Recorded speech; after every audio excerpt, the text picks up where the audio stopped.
আগামীকাল যেই অনুষ্ঠানটা হতে যাচ্ছে সেখানে জুলাই সনদ স্বাক্ষরের ঘটনা ঘটবে। ফলে জুলাই সনদের আইনি ভিত্তি বা যে অর্ডার জারি করার কথা বলা হচ্ছে সেই অর্ডার জারির আগে স্বাক্ষর সেটা কিন্তু কেবলমাত্র সেরিমোনিয়াল, সেটা আনুষ্ঠানিকতা। জুলাই সনদ প্রণীত অলরেডি হয়ে গিয়েছে, সবাই একটা জায়গায় ঐক্যমত এসেছে যে আমরা কি কি পরিবর্তন চাই।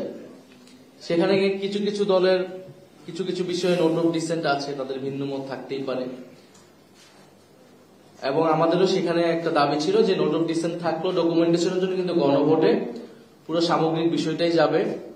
জনগণ যদি পক্ষে ভোট দেয় তাহলে জুলাই সনদ অনুমোদিত হবে এবং পরবর্তী সংসদ যার একটা কনস্টিটিউটিভ পাওয়ার থাকবে তারা সেই সনদ অনুযায়ী সংবিধান সংস্কার করবে।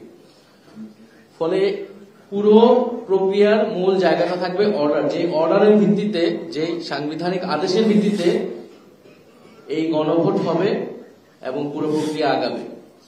ফলে সেই জায়গায় আমরা বলেছি, গতকাল আমাদের সদস্য সচিবের নেতৃত্বে যখন প্রতিনিধি দল ঐক্যমত্য কমিশনে গিয়েছিল তারাও বলেছেন, এর আগে আমরা অনানুষ্ঠানিকভাবে সরকারকে এবং ঐক্যমত্য কমিশনকে এটা জানিয়েছি যে শুধুমাত্র একটা আনুষ্ঠানিকতা করার প্রয়োজন নেই, বরং আমরা যেটা দেখেছি ঘোষণাপত্রের সময়, জুলাই ঘোষণাপত্র কিন্তু আমাদের দাবি ছিল এটার একটা আইনি ভিত্তি থাকবে, সেটা হয়নি। জুলাই ঘোষণাপত্রের যেই টেক্সট, সেই টেক্সট নিয়ে কিন্তু এক ধরনের প্রতারণা করা হয়েছে।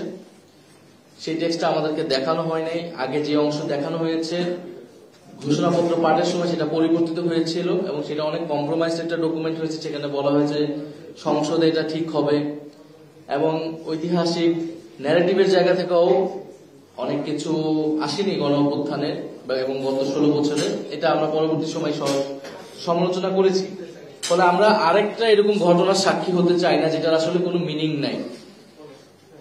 আমরা ওই আইনি ভিত্তি ছাড়া এবং অর্ডারের ব্যাপারে নিশ্চয়তা ছাড়া আমরা যদি সনদে স্বাক্ষর করি সেটা মূল্যহীন হবে এবং পরবর্তীতে সরকার অর্ডার আসলে কিসের প্রেক্ষিতে দিবে, কোন কি টেক্সট সেখানে থাকবে সেই নিশ্চয়তা আমরা পাচ্ছি না।